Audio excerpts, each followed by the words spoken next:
안녕하세요. 저는 얼마 전 다시 싱글이 된 30대의 돌싱 여성입니다. 이른 나이에 결혼과 이혼을 경험하다 보니 저는 벌써 인생에 회의감이 드는 기분이에요. 하루 멀다 하고 바뀌어가는 요즘 세상에 이혼이 무슨 흠이냐고 하지만 또 막상 이혼한 제 입장에서는 이혼한 제 처지가 안타까운 것도 같아요.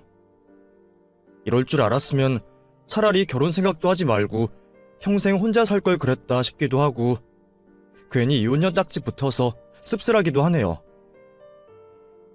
그럼에도 불구하고 이혼에 대한 후회는 없네요. 지금 다시 돌아가서 생각을 하더라도 저는 똑같은 결정을 내렸을 것 같아요. 이혼 전에는 이혼한 뒤에 벌어질 일들이 너무 두려워 결혼 생활이 다 그런 거지 적당히 참고 말지 생각했었는데 이혼한 이 시점에서는 애초에 참지 말았어야 했다 싶더라고요. 참으면 바보 되고 본인 속만 터진다는 것을 그때는 왜 그렇게 몰랐을까요? 제 스스로 그렇게 생각하고 싶지 않았지만 사위는 손님이고 며느리는 약자라는 인식이 제 머릿속에도 박혀 있었던 모양이에요. 그래도 어떻게 식구 취급 안 해주는 사람들이랑 가족으로 지내겠어요? 그래서 저도 결국 못 참고 터뜨려버렸죠. 아마 지금도 어딘가에서는 참고만 사는 며느리들 많으실 텐데 같은 입장에 있었던 제가 어떤 결과를 만들어냈는지 한번 얘기해볼까 합니다. 제가 정말 시댁 식구들 앞에서 보란듯이 깽판을 쳤거든요. 솔직히 제 입으로 얘기하려는 지금 이 상황에도 제 면 깎을까 걱정되긴 하지만 그래도 저는 제 행동에 추워도 후회가 없어요. 바보처럼 참고 살았던 그 시절보다야 깽판치고 갈라선 지금이 훨씬 속 시원하거든요. 그럼 제 이야기를 시작해볼게요. 저와 남편은 평범한 연애 결혼으로 시작했어요. 친구들이 주선했던 소개팅 자리에서 만나서 몇 번의 애프터 신청 이후 아주 자연스럽게 연애를 시작하게 되었죠. 너무 소소하고 평범한 연애였기에 제가 뭐라고 설명을 해야 할지도 모르겠네요. 연애 때야 다들 죽고 못 사는 게 당연한 것 아닌가요? 그때야 남자고 여자고 서로가 서로의 전부다 싶으니까 정말 가릴 것 하나 없이 참 잘해주기만 하죠. 저 역시도 그랬어요. 남편이 순한 성격이라 애초에 싸울 일도 별로 없었지만 연애 때는 제 말이라면 껌뻑 죽어서 얼마나 잘하던지 하다못해 제 친구들까지 제가 너무 쥐고 사는 것 아니냐며 뭐라 하더라고요. 그렇다고 제가 정말 남편을 쥐고 흔들어서 그런 것도 아닌데 왜 그러는 건지 남편은 제 말이라면 뭐든 옳다 하면서 제 앞에서는 죽는 신용까지도 하는 사람이었습니다. 저도 이전에 여러 번 연애를 해봤지만 이전에는 저한테 이렇게까지 하는 사람이 없었어요. 싸우기도 많이 싸웠고 상대방이 져줄 때도 많았고 제가 그냥 지고 들어가는 일도 많았어요. 어떻게 보면 연인 사이든 친구 사이든 사람 관계에서 그런 게 당연하다 생각했죠. 그런데 제가 남편을 만난 이후로는 화를 낼 일은커녕 제 말이라면 뭐든 맞다고 다 들어주니 저도 모르게 버릇이 나빠지는 건 아닌가 싶은 걱정까지 들더라고요. 오빠는 나한테 왜 그렇게 잘해줘? 내가 무슨 말 하던 다 그러자고만 하고 너무 자기 생각은 말 안 하는 거 아니야? 혹시 나한테 말을 못 하는 거 아니야? 아니야. 다 네 말이 맞으니까 그렇지. 나는 주영이 네가 하는 말이면 다 맞다고 생각해. 그리고 그냥 네가 행복했으면 좋겠어. 잘해주는 남자가 싫은 여자가 어디 있겠어요? 저도 이런저런 남자 다 만나봤지만 남자 능력이니 재력이니 다 떠나서 그저 여자한테 잘하는 남자가 최고다 싶었습니다. 그리고 한쪽이 잘해주면 저도 잘하게 되니까 우리 관계는 늘 좋을 수밖에 없었죠. 사실 남편이 그렇다고 저한테만 잘하는 건 아니었어요. 같이 데이트를 다니면서 식당이나 카페를 갈 때에도 사람들에게 늘 매너 있게 대했고 하물며 제 친구들이라 잘 보여야 한다면서 제 친구들한테까지 엄청 잘하더라고요. 처음에는 나한테만 잘하지 왜 저렇게 하나 서운하기도 했는데 다른 사람들에게 악감정 없이 친절한 남편을 보며 저도 많이 배우게 되었습니다. 그리고 무엇보다 저한테 가장 잘했던 건 틀림없는 사실이었으니 질투를 하거나 신경 쓰는 게 더 유치한 짓이었죠. 그렇게 다정한 남자친구가 너무 좋았던 저는 어느새 그 남자와 결혼까지 생각했습니다. 주변에 먼저 결혼한 친구들도 제 남자친구야말로 최고의 신랑감이라면서 그 남자를 꼭 잡으라고 말하곤 했었어요. 주변 사람들이 보기에도 남자친구가 너무 다정하고 저한테 잘하는 게 눈에 보였으니 주변에서도 저희의 결혼을 적극적으로 밀었던 모양이에요. 그리고 제가 남자친구의 다정한 면이 좋았던 건 저희 아버지의 영향도 있었던 것 같네요. 사실 저희 집안은 그리 화목한 편은 아닙니다. 물론 부모님 두 분이 외동딸인 저를 많이 아껴주시고 이렇게 잘 키워주셨지만 식구가 별로 없어서 그런지 저희 집 분위기를 떠올리면 항상 차분하고 조용한 편이었어요. 아버지는 경상도 출신이셔서 엄청나게 무뚝뚝한 분이셨고 필요한 말씀 외에는 별로 하시는 법이 없으셨죠. 가장으로서 누구보다 열심히 사셨고 어머니나 저에게 모자람 없이 잘해주시긴 했지만 저희 남편처럼 애교 있거나 다정한 성격은 전혀 아니셨습니다. 그래서 저는 예전부터 늘 그런 다정한 성격의 사람들이 부럽기도 했어요. 그런 사람들이랑 있을 때면 저도 모르게 마음이 편안한 것 같았고 저 역시도 따뜻해지는 기분이 들었거든요. 예전부터 다른 친구들 집에 놀러가서 부녀 사이에 스스럼 없이 장난치고 대화를 나누는 것들을 보면서 저는 늘 그런 허물없고 다정한 가족의 모습들이 부러웠습니다. 그렇다고 우리 아버지가 싫은 것은 아니었지만 나중에 내가 가정을 꾸리고 자식을 낳는다면 내 남편의 모습은 그러기를 바랐어요. 그런데 제 남편이야말로 제가 바라던 그 이상형에 딱 부합하는 그런 남자였습니다. 다정하고 화도 낼 줄 모르는, 연애 기간 동안 무슨 일이 있어도 화를 내지 않는 그 모습을 보면서 혹시나 나중에 크게 다투거나 무슨 일이 생기더라도 절대로 싸워서 헤어질 일은 없겠다 싶었어요. 저희 부모님은 남자고 가장이라면 화를 내야 할 때도 있는데 사람이 물러서 어쩌냐며 그런 남편의 성격을 염려하기도 하셨지만 저는 남편의 성격이 장점이라 생각했습니다. 세상에 화를 내서 해결할 일은 없다고 생각했거든요. 그런 저의 기대처럼 남편은 가족과도 참 사이가 좋았어요. 부모님과 밑으로 여동생이 한 명이 있는 4인 가족이었던 남편은 종종 자기 가족들 얘기를 하면서 화목한 가정의 모습을 제게 내비치곤 했습니다. 주영아, 나 이번에 우리 선주 생일 선물 살 건데 네가 좀 골라봐 줄래? 예전에는 그냥 용돈으로 주거나 학용품 사주면 그만이었는데 얘도 이제 사회생활 시작하고 그러니까 선물 고르기가 너무 어렵네. 사회 초년생이라 화장도 해야 하고 가방도 필요할 텐데 내가 여자 물건을 뭘 알아야지.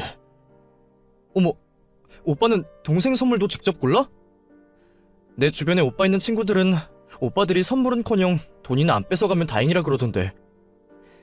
오빠는 동생이랑 정말 사이가 좋구나? 나도 오빠 같은 오빠가 있었으면 싶었는데 동생 참 좋겠다. 에이, 이런 걸로 무슨. 내가 진짜 시간이 많았으면 더 해줬을 텐데 나도 귀찮아서 그냥 선물 정도로 때우려는 거지. 원래 옛날에는 꼬박꼬박 편지도 쓰고 이벤트도 해주고 그랬어. 주영이 너한테는 앞으로 내가 더 잘해줄게. 제가 오빠가 없어서 그런지 모르겠지만 다 큰 동생과 그렇게 가깝게 지내고 각별히 챙기는 그 모습이 참 보기 좋고 부럽더라고요. 그리고 얘기를 들어보면 남편만 그렇게 잘하는 게 아니라 동생도 오빠를 많이 챙기고 부모님들도 그렇고 가족들이 다들 서로서로 아껴주고 보듬어주는 것이 많이 보였습니다. 오빠네 가족들은 항상 참 화목해 보인다. 서로 대화도 많은 것 같고 다들 엄청 친하네. 우리는 그냥 할 말만 하고 그런 게 없어서 그런지 부럽다. 부러울 게 뭐 있어. 우리가 결혼하면 너도 이제 우리 가족들이랑 그렇게 지내면 되지. 벌써부터 언제 데려오냐고 엄청 난리시다. 이제 식구 하나 더 생긴다고 다들 기대하시는 눈치셔. 우리는 원래 대가족이 목표였거든. 아마 제가 그 말에 넘어갔던 것 같네요. 다들 시댁 식구들은 멀리해라, 시자 들어가는 사람들이랑은 상종하는 거 아니라 하는데도 어떻게 모든 시댁이 다 그럴까 생각했어요. 결혼해서 잘 사는 사람들도 많고 TV에 나오는 가족들을 봐도 정말 며느리를 내 딸처럼 자식처럼 챙겨주시면서 고부간에도 사이가 돈독한 가족들도 많잖아요. 근데 그게 내가 아닐 거라고 누가 생각을 할 수 있었겠어요. 다정한 남편의 모습과 예비 시댁 식구들의 성품을 떠올리면 당연히 잘 지낼 수 있을 거라는 예상만 할 수밖에 없었습니다. 그렇게 저희는 2년간의 연애 후 양가 집안에 인사를 드리며 결혼을 준비하기로 했습니다. 제 나이도 벌써 30이 코앞에 다가왔고 남편은 저보다 3살 더 많았기에 그쪽 집안에서도 결혼을 서둘렀으면 하시는 눈치셨어요. 이미 1년 전부터 결혼 소식은 없는지 집에 한번 올 생각은 없는지 물어보셨지만 그동안은 저희가 일 때문에 바쁘기도 했고 딱히 결혼 계획이 결정되지 않았던 탓에 먼저 인사를 드리지 못했었죠. 남자친구가 찾아뵙겠다 얘기를 전했는데 저희 부모님은 아직 결혼 얘기 오가는 것도 아닌데 괜히 부담이 된다며 마다하셨거든요. 그래서 결혼 얘기가 결정이 나고 나서야 저는 시댁을 방문할 수가 있었습니다. 저도 부담되고 긴장이 많았지만 그동안 들어왔던 시댁 분위기에 대한 기대 때문인지 내심 궁금한 것도 많았어요.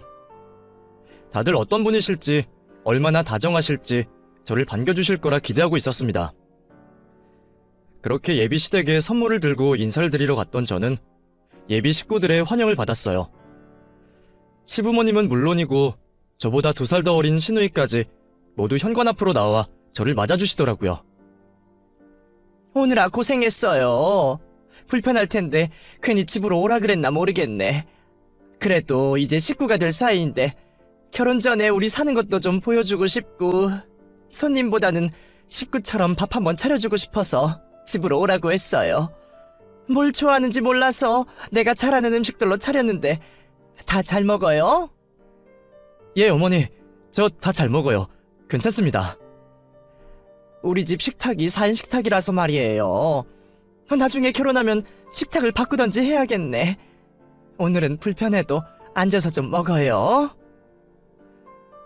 식탁에 앉던 밥상에 앉던 그게 무슨 상관이었겠어요. 저는 그저 제가 온다고 이렇게 신경 써주시고 차려주셨다는 것에 감사해 이미 큰 감동을 받은 상황이었습니다. 어머님의 음식 솜씨가 좋다고 그러시더니 정말 요리책에서 본 것 같은 식사들이 한 상 가득 차려져 있더라고요. 새벽부터 장 봐서 바쁘시다는 얘기는 들었지만 그건 정말 기대 이상이었네요.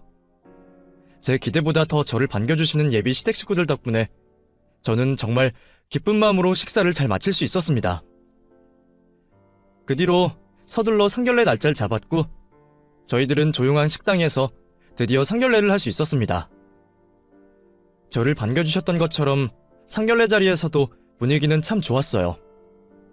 서로 자식 자랑에 부모님들끼리 덕담이 이어지고 상견례 자리에서도 시댁 식구들은 서로 반찬을 넘겨주며 참 다정한 모습을 보여주더라고요.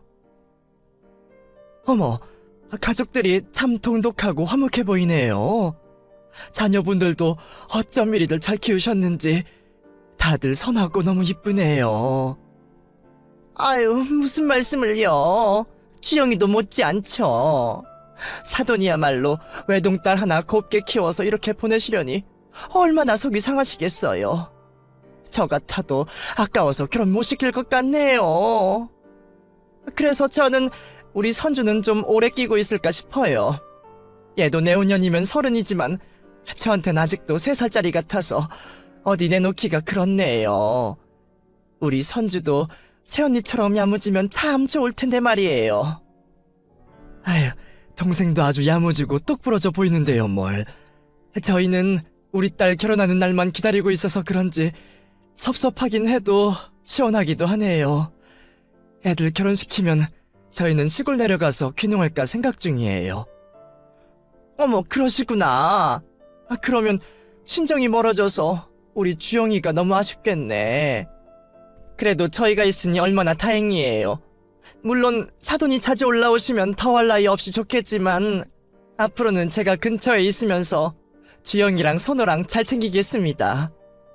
사실 괜히 사돈이 섭섭해하실까봐 말씀을 못 드렸지만 저는 주영이가 벌써 제 딸 같고 그러네요. 그러니까 걱정하지 마시고 내려가셔도 마음 푹 놓으세요. 주영아, 우리는 정말 엄마랑 딸같이 잘 지내보자. 그러면 이러다가 엄마랑 새언니랑 더 친해져서 나 왕따 당하는 거 아니야? 나도 꼭 같이 놀아줘야 해요, 언니. 정말 어디 드라마에서나 나올 법한 그런 상견례 분위기 아닌가요? 제 입으로 얘기하려니 낯간지럽지만 제가 결혼했을 때 상견례 분위기가 정말 그랬어요. 시부모님들이 얼마나 다정하시고 말씀이 많으신지 그 무뚝뚝하던 저희 아버지도 몇 마디를 거들 정도였다니까요. 덕분에 저는 한시름 놓이는 기분이기도 했습니다. 혹시 상견례 자리에서 어색해서 대화도 없으면 어쩌나 싶었는데 분위기가 좋으니 정말 다행이었죠. 상의할 문제들도 서로 양보해가면서 조율이 잘 되었고 상견례가 끝난 뒤에도 저희 엄마가 사돈댁이 너무 좋으시다며 좋은 시댁 만나 다행이라 하시더라고요. 부모님이 걱정이 없으시다니 저도 더 이상 결혼에 대한 걱정은 없었습니다. 그럼에도 결혼을 준비하면서 이것저것 신경 쓸 것도 많았고 스트레스 받는 일도 많았지만 시댁에 관련한 문제는 아무것도 없었어요. 자꾸 다른 사람들과 비교해서 좀 그렇지만 친구들 중에는 혼수니 예단이니 하면서 한 번쯤은 문제들이 벌어지던데 저희 시댁에서는 정말 아무런 문제 없이 넘어가셨고 오히려 시어머니는 젊은 애들이 알아서 잘할 거라며 상견례 이후로는 연락도 한 번 없으실 정도였어요. 그래도 이런 건 어머님한테 여쭤봐야 하는 거 아니야? 하객들 답례품도 같이 골라야 할 것 같은데? 에이, 진짜 괜찮다니 그러네. 엄마는 우리를 완전히 전적으로 믿고 계셔. 아니, 사실 내가 아니라 주영이 너를 믿고 계신 거지. 몇 번 봤다고 네가 똘똘하느니 야무지다느니 아주 나보다 너를 더 믿으시는 것 같아. 그래도 내가 오빠인데 말이야. 어머니가 정말 그러셨어? 그럼 다행이지만 그래도 어른들 의견도 있으실 텐데 걱정이네. 그래도 어머니가 날 믿어주신다니 기분은 좋다. 그럼 나도 어머님 실망시키지 않으려면 더 열심히 해야겠다. 그치? 시댁에서는 사소한 거라도 터치 한 번이 없었고 순한 남편은 제가 고르는 건 다 좋다고 하고 덕분에 결정에 고민이 더 심했지만 어찌되었든 싸울 일은 한 번도 없었어요. 저도 결혼에 대해 이것저것 얘기를 너무 많이 들어서 그런 건지 걱정이 있었는데 그런 저의 걱정은 저 멀리 날아간 지가 오래였습니다. 그 뒤로 결혼식도 무사히 잘 치렀고 신혼여행도 잘 다녀왔어요. 결혼 후에도 별 문제는 없었습니다. 아니, 없다고 생각했었죠. 시댁에서는 이상하다 싶을 만큼 저를 찾지 않으셨는데 오히려 시댁에서 저를 너무 찾지 않으시니까 저는 너무 편한 것이 불만일 정도였어요. 시부모님은 제게 안부 전화를 바라시지도 시댁 방문을 요구하시지도 않으셨습니다. 그래도 멀리 사는 것도 아닌데 한 달에 한두 번씩은 만나봐야 하는 것 아닌가 했는데 둘 다 일하느라 바쁠 텐데 뭐하러 굳이 시간 내서 오냐며 오히려 저를 오지 말라 하시더라고요. 그래도 남편은 물건 챙긴다, 뭐 갖다 드린다 하면서 시댁에 종종 갔지만 그럴 때마다 남편 혼자 갔었지 저를 데리고 간 적은 몇 번 없었습니다. 그래서 저는 자주 뵈면 한 달에 겨우 한 번 볼까 말까 했고 시부모님과 통화를 한 적도 손에 꼽혔던 것 같아요. 다른 집 며느리들이라면 쌍수 들고 환영할 일인지 모르겠지만 저는 그런 게 왠지 섭섭한 기분이 들더라고요. 결혼하면 저도 그 집 식구들의 일원이 될 줄 알았는데 시댁 단톡방에도 초대해주지 않으시고 무슨 일이 생길 때면 저한테는 말씀을 안 하시니 오히려 소외감이 든다고 해야 할까요? 제가 그런 얘기를 하면 주변에서는 배불러서 헛소리한다며 감사한 줄 알라고 했어요. 그런 거야말로 시댁에서 며느리로서 존중을 한다는 의미라고 말이에요. 어머, 너는 진짜 배가 불렀다. 너는 그럼 시댁에서 이거 해라 저거 해라 그러고 자꾸 간섭하면 좋겠니? 너희 시부모님은 오히려 너를 배려해서 그러시는 거겠지. 가족들 단톡방에 들어가서 억지로 일상 공유하고 그러고 싶어? 원래 시댁 식구들이랑 잘 지내려면 적당히 거리 두고 지내는 게 좋은 거야. 그래? 내가 아직 결혼한 지 얼마 안 돼서 그런 건가? 근데 나는 진짜 시댁 식구들이랑 잘 지내고 싶었는데 너무 배려를 해주시네. 나를 생각하셔서 그러신다는 그 말도 맞는 말이겠지만 저는 왠지 그게 나를 정말 존중하셔서 그러는 건지 관심이 없어서 그러는 건지 가끔 헷갈릴 때가 있었습니다. 애초에 시댁 식구들끼리는 자기들끼리 단톡방이 있었는데 남편이 한 집에 살지 않으니 독립한 뒤로는 그곳에서 중요한 말씀까지 나누시는 모양이었어요. 물론 사사로운 얘기들도 나누다 보니 괜히 저한테 스트레스 될 거라며 저를 초대하지 않았는데 그러면 남편이라도 저한테 중요한 일을 잘 전달해야 할 텐데 남편은 매번 까먹었다며 저만 모르고 넘어가는 일들이 종종 있었거든요. 뭐 친척 결혼식을 간다거나 명절날 어떻게 해야 한다고 정한다거나 시부모님 기념일이라거나 저도 꼭 알아야 하는 일들 말이에요. 남편은 정말 고의가 아니었다며 너무 미안했지만 그런 일도 한두 번이어야지 자꾸 반복되다 보니 저도 괜히 앙금이 쌓이더라고요. 시댁 식구들이 나를 정말 가족으로 생각하는 건지 아니면 아직도 자기들끼리만 똘똘 뭉쳐 지내려는 건지 말이에요.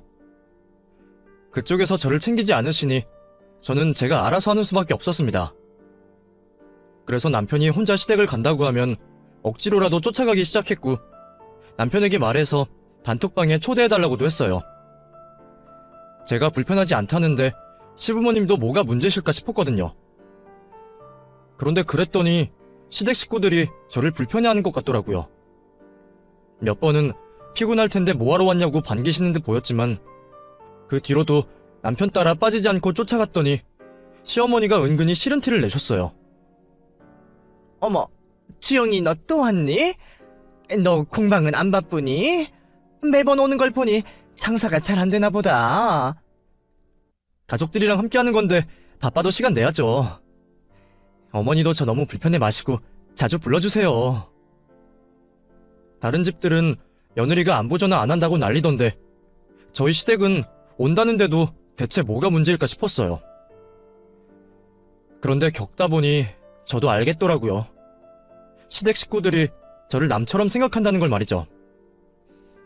남편이 시댁에 갈 때마다 시어머니는 한상 가득 식사를 차리시면서 온갖 산해진미를 다 내놓으셨는데 그때마다 제 몫은 늘 없었습니다.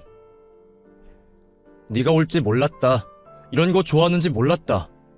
그러면서 양이 모자라니 시어머니랑 나눠 먹자며 백숙도 반마리, 게장도 반마리, 뭐든 늘 반만 떼어주셨습니다.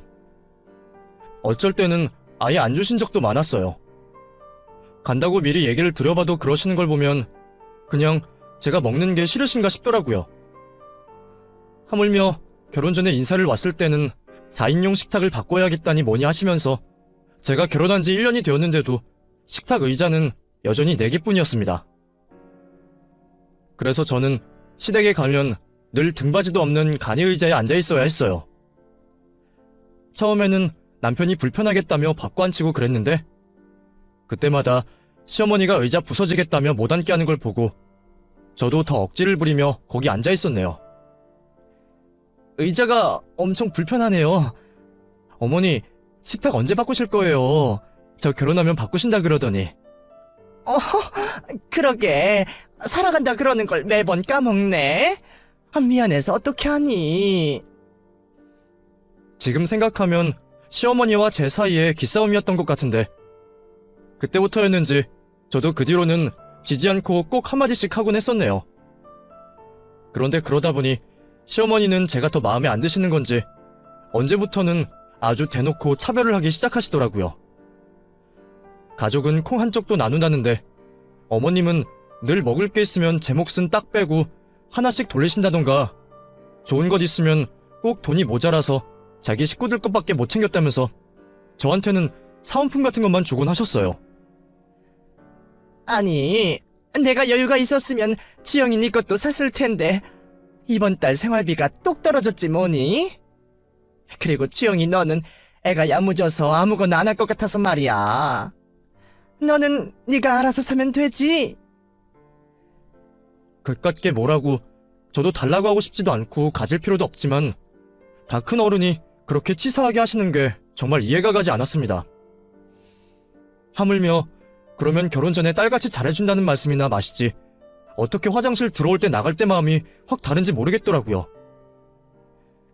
저와 어머니가 기싸움하는 걸 보면서 남편은 눈치만 봤어요.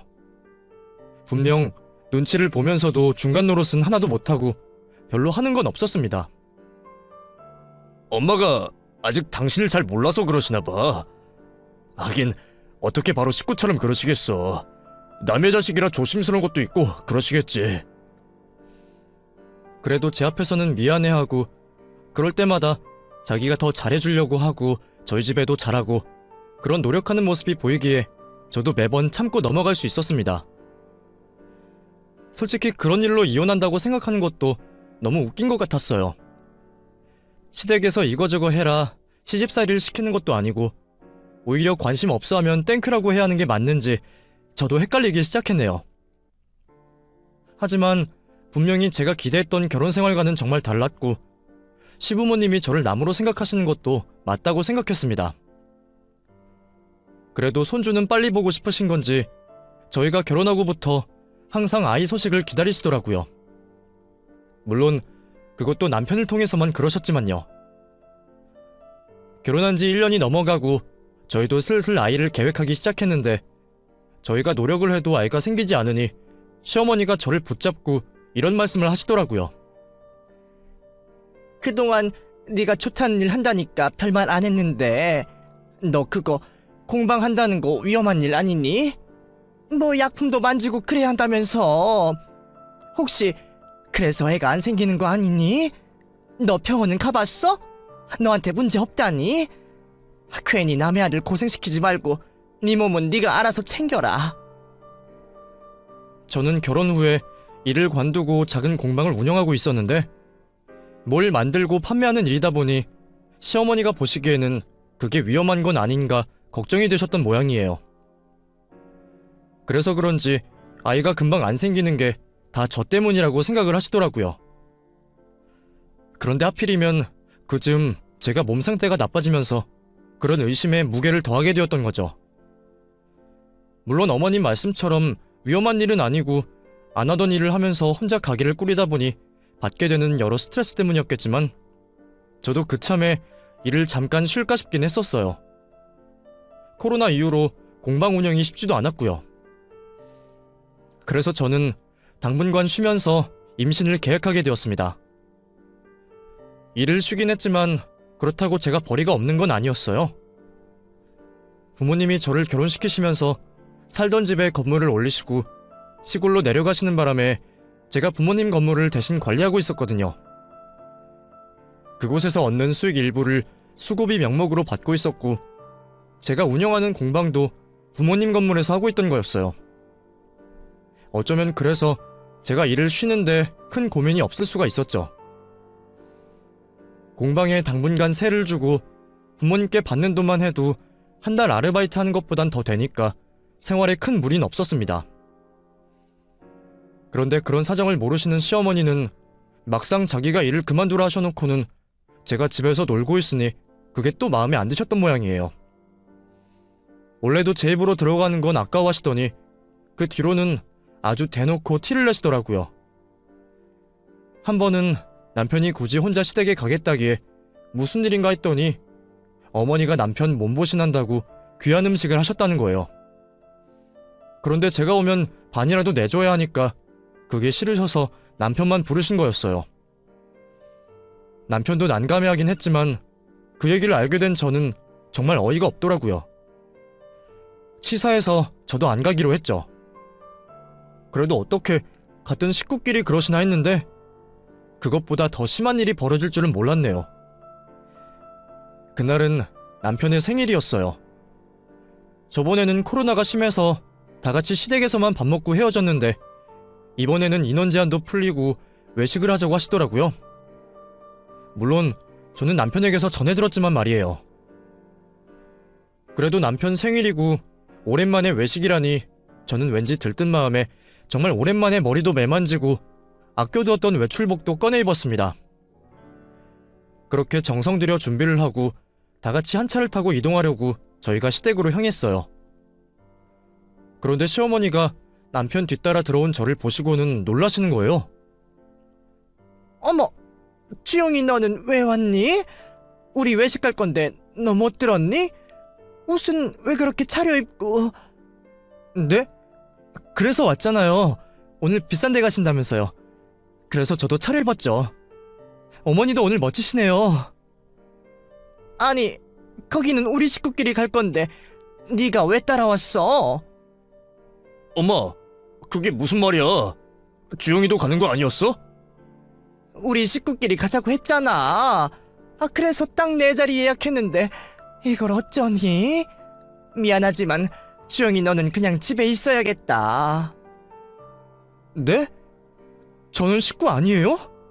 남편 생일인데 어떻게 제가 빠져요? 그래, 오늘 선호 생일이잖아. 우리 아들 생일이라서 오랜만에 가족들끼리 외식하고 싶은 건데 거기에 너까지 껴야겠니?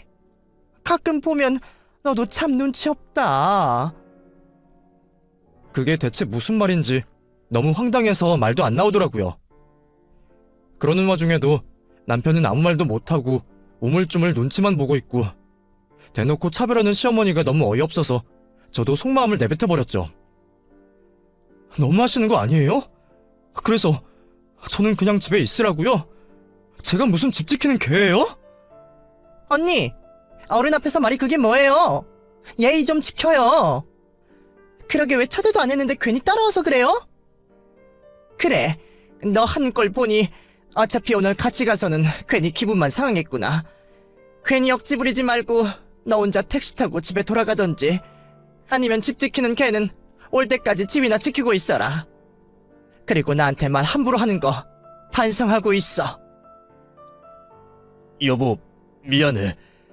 오늘은 내 생일이니까 그냥 넘어가줘. 알겠지? 그게 제가 혼날 상황이 맞는 건지 저는 너무 어이가 없었습니다. 남편이라도 한마디 거들어줄 거라 생각했어요. 남편 생일에 며느리를 두고 가는 미친 집구석이 어디 있어요. 생전 처음 당하는 수모에 저는 이성이 끊겨버렸습니다. 그리고 결국은 나를 두고 식구들과 나가는 남편을 보며 그동안은 그래도 내 편일 거라 생각했던 남편에게 아주 큰 배신감을 느꼈어요. 그동안도 섭섭한 건 많았지만 남편이 가족을 너무 아껴서 그러는 거라고, 가족만큼이나 나도 사랑할 거라고 믿고 있었는데 거기서 보여준 남편의 행동은 저를 내다버린 거나 다름이 없었습니다. 시댁 식구들은 물론이고 남편까지 나를 자기 가족으로, 식구로 생각하지 않는 게 아주 확실해지더라고요. 그동안 다정하고 착한 줄만 알았던 남편이 그게 아니라 우유부단하고 수수방관하는 나쁜 남편이라는 결론에 저는 결국 이혼을 결심하게 되었습니다. 어쩌면 그날의 일로 내린 성급한 결정이 아니라 결혼 생활 내내 제 인내의 한계를 찾고 있었던 건지 모르겠네요. 그래도 시간이 지나면 시댁 식구들도 나를 가족이라 생각하고 받아주는 줄 알았는데 그건 저의 오만한 착각이었을 뿐, 시댁 식구들은 여전히 자기들끼리만 똘똘 뭉친 가족이고 저는 그 집에서 평생 가도 이방인일 뿐이겠죠. 결국 굳은 결심을 내린 저는 그동안 쌓인 화를 풀겠다며 화풀이를 시작했어요. 나를 무슨 집 지키는 개 취급하며 집이나 지키고 있으라 했으니 어디 미친 개가 뭔지 제대로 보여주자 싶더라고요. 저는 시댁에 있는 물건을 보이는 대로 집어내던지기 시작했습니다. 결혼하면서 제가 바꿔드린 TV부터 작사를 냈네요. 그리고 거실에 대문짝만하게 걸려있는 가족 사진, 그것도 어이가 없는 게 저희 웨딩 촬영하는 날 도와주러 와서는 가족들끼리 한 장을 찍었는데 저랑 찍은 건 쏙 빼고 남편이랑 찍은 걸 크게 프린팅해서 걸어놨더라고요. 그것도 결국 내 돈으로 뽑은 거니까 박살냈고 나머지는 뭐 돈이 얼마나 되는지 모르겠지만 싸구려 도자기 몇 점이랑 주방 그릇들을 집어내던졌어요. 정신없이 보이는 대로 집어던지는 바람에 집은 순식간에 난장판이 되었습니다. 그 꼴을 보고 뭐라고 할지 궁금해서 그 집 식구들을 기다리는데 한참이 지나도록 돌아올 생각이 없더라고요. 내 눈치 보고 나간 남편도 여태 문자 한 통이 없었고 말이에요. 그동안 내가 그놈을 믿은 게 너무 화가 나고 억울할 지경이었습니다. 나만 남이었는데 그걸 왜 이제 깨달은 건지. 지난 2년이라는 결혼 생활은 물거품이 된 지 오래였네요. 그렇게 한참 뒤에야 그 집 식구들이 집으로 돌아오더라고요. 아니, 이게 대체 무슨 일이야? 세상에, 어머, TV가 대체 왜 저래? 어머, 액자도, 너 집 지키라고 했더니 이게 무슨 일이야? 뭐 도둑이라도 들은 거니? 그러게 집 지킬 개가 필요하셨으면 교육을 잘 시켰어야죠. 왜 교육도 안 시키고 저한테 집 지키라고 하셨어요? 기다리다가 너무 지루해서 사고를 좀 쳤네요. 개들이야 원래 사람 없으면 사고도 치고 그러잖아요. 뻔뻔한 저의 말이 기가 막힌 건지 그 집 식구들은 아무 말도 못하고 입이 떡 벌어져 있더라고요. 물론 가장 빨리 정신을 차린 건 시모였지만 말이에요. 시모는 제 말에 이성을 잃었는지 갑자기 제게 달려들어 머리채를 잡아 뜯었습니다. 얼굴도 핥히고 목도 좀 뻐근한 것 같더라고요. 남편이 뜯어 말려서 거기서 그쳤지만 저는 나중에 그걸로 진단서를 끊었어요. 더는 그 자리에 있기 싫었던 저는 이혼하겠다 선언하고 혼자 집으로 돌아갔습니다. 그날은 또 남편이 서둘러 따라와서 이혼 안 하니 많이 그러는데 그동안 본드 붙인 줄 알았던 입이 그날은 참 많이도 떠들더라고요. 그러거나 말거나 저는 비밀번호도 바꾸고 이혼 준비를 시작했어요. 그리고 재물 손괴니 뭐니 나를 고소하겠다는 시댁에게 시모를 폭행으로 고발한다는 고소장을 보내줬죠. 서로를 끔찍이 아끼는 그 집 자식들이 자기 엄마가 경찰서 들락거리는 꼴은 못 보겠던 모양이에요. 어차피 나를 고소해봐야 돈도 제대로 못 받겠다 싶었는지 고소는 취하하더라고요. 결국 맞고소는 일단락되었고 그 뒤로 저는 무사히 합의이혼을 할 수 있었습니다.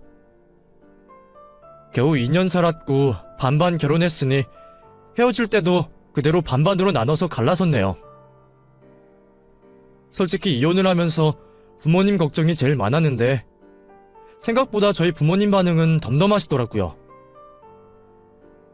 살다가 안 맞으면 이혼할 수도 있는 거지.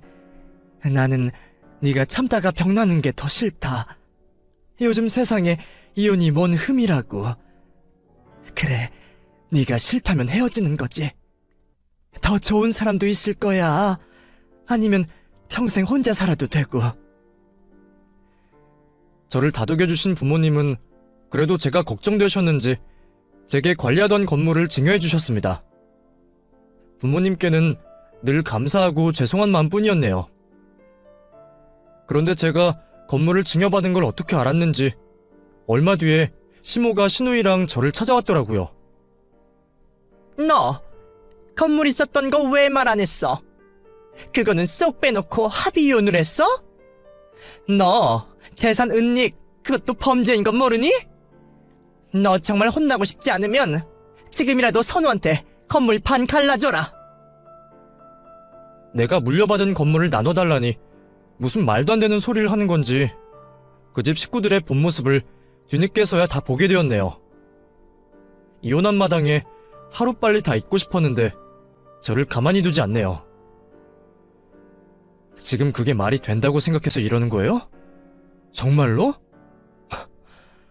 그때 그냥 고소 취하 안 하고 경찰서에서 만날 걸 그랬나봐요. 나도 그나마 옛정이라고 봐줬더니 어디서 말도 안 되는 소리를 하고 있으세요. 어머, 너 지금 어른한테 무슨 행패야? 언니, 해도 너무하는 거 아니에요? 그래도 한때 식구였는데 우리 엄마한테 말 조심해요. 너는 아무것도 모르면 닥치고 있어. 저번에 집안 깽판 쳐놓은 걸로 모자라시나봐요? 그때 제가 얼마나 미친 개인지 보여드렸다고 생각했는데 아쉬우신 거면 다시 한번 보여드릴까요? 저는 이혼한 마당에 더 쪽팔릴 것도 없고 잃을 것도 없어요. 아드님 따님 회사 가서 한번 난리쳐 드릴까요? 보고 싶으세요? 어머머, 얘 완전히 미쳤구나. 세상에 얌전한 애인 줄 알았더니 말이야. 이혼 안 했으면 어쩔 뻔했니 정말. 완전 미쳤구나. 제가 미친 거 아셨으면 다행이에요. 그럼요. 미친 사람들 상대하려면 똑같이 해줘야 알아듣더라고요. 알아들으셨으면 이만 돌아가 보세요. 제가 한다면 하는 사람이라는 걸 알았는지 깽판 치겠다는 말에 더 이상 별말 없이 돌아가더라고요. 그 뒤로는 남편도 시댁 쪽에서도 아무 연락 없었고요. 저라고 정말 미친 것도 아니고 그렇게 하고 싶진 않았지만 정말 미친 사람들 앞에서는 똑같이 그렇게 해야 통하는 것 같네요. 덕분에 그 뒤로는 별일 없이 조용히 지낼 수 있었고 저는 지금 다시 시작된 싱글 라이프를 아주 잘 즐기고 있습니다. 제가 한마디 드리고 싶은 말씀은요. 굳이 나를 식구로 생각 안 하는 사람들한테 가족처럼 잘할 필요 없다는 거예요.